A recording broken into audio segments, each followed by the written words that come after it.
Hello everybody, welcome back to another video. Today, as you can tell from the title, we are going to be doing a video about the differences between the forage cap, also known as the McDowell cap or the bummer cap, against the kepi.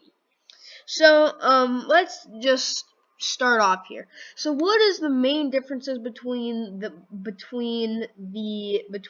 kepi and the forage cap?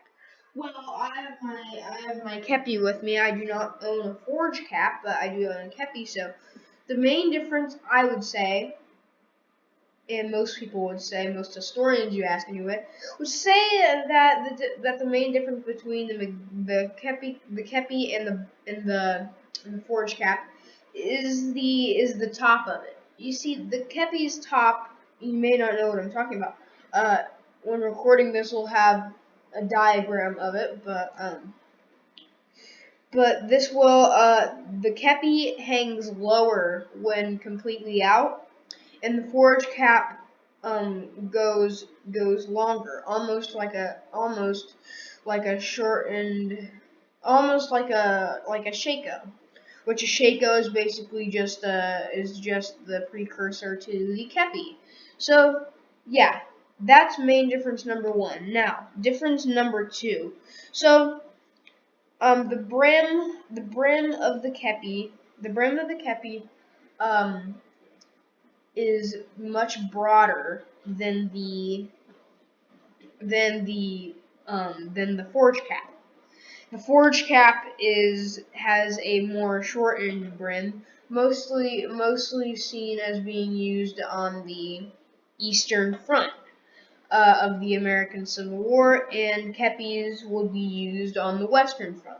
At least that's how most people would think it is. I kind of agree with that, because out in the western places like Kansas, Oklahoma, and Texas, maybe Nebraska, um, it can get really, you can get sunburnt out here just by, well, anywhere you can just get sunburnt going outside for a nice stroll. But these soldiers would have to walk for miles and miles and miles, drilling and drilling and drilling. So and there was basically no off time. So these people would have, well, there was off time, but it was not as common as you'd think it was. Most soldiers would be drilling until their face was blue, and whew, sorry, and yeah, it's just more practical for drilling in the American Midwest. So now, were they both issued to soldiers? Now, I'm not completely 100% sure of this. I would ask that you do your own research on this. But my guess is I know the bummer cap or the forge cap was definitely more popular than the kepi to be used, especially in the Eastern theater. So I think that the kepi was usually used by officers, I'd say, because whenever you look at a picture of an officer, they usually don't have a forge cap on. But yeah, that's basically what I think on that. And yeah, I'm gonna give you a brief history of the kepi. So the kepi started. So the kepi's so the American Civil War kepi's great grandfather, great great grandfather, was the shako, which is basically just a tall kepi, and soldier and they were and when the, in the French occupation of Africa, the soldiers there were getting very hot in their shakos because they're basically just a tall fixed kepi. So the French came up with a with a new hat, which is basically a fixed kepi, which is basically just the American Civil War kepi, but it's kind of more of a circle shape and it's boxed. It's basically just fixed.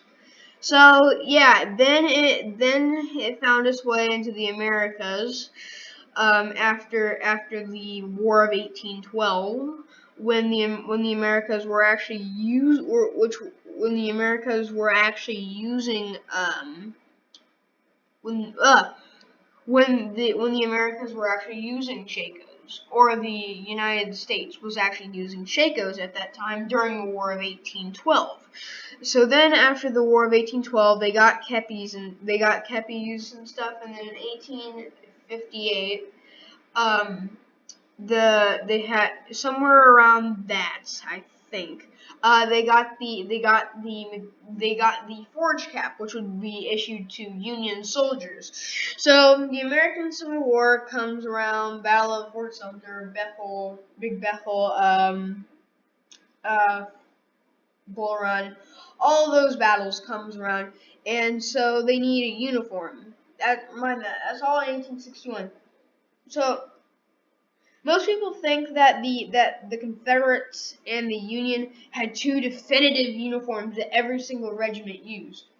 Even back in 1861, when they were not really prepared for war, because the Southern states had just seceded, and the Union probably would have invaded anyways, but they didn't.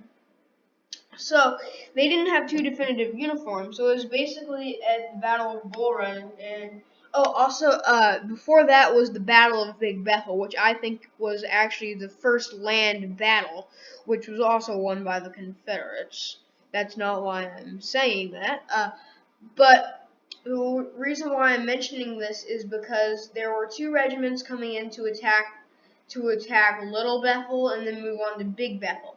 Well, so here's basically just a diagram. So you have these guys right over here, which are in Union blue, and you have these guys in front, which are wearing gray,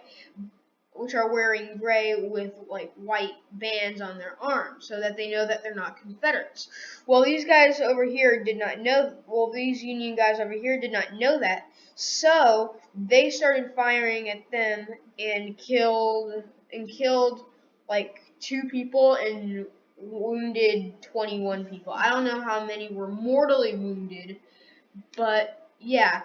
So after that, and after the Battle of Henry, and into 1861, the Union was like, hey, we need to get our own definitive uniforms. Also, mind this, the Confederates were also using blue uniforms sometimes. So both of the sides were like, hey, we need to get our own color. So the Union was like, hey, we'll take up Union blue, and the Confederates were like, hey, we'll take up Confederate gray. So yeah, that's basically just how the kepi came into the American Civil War and was made. So yeah, that's just a brief history. I don't know really any history on the forage cap, so if anybody watching this wants me to make a history on the forage cap, I'll do some research and I'll make the video for you guys. I need to get to editing now, so yeah. Bye everybody.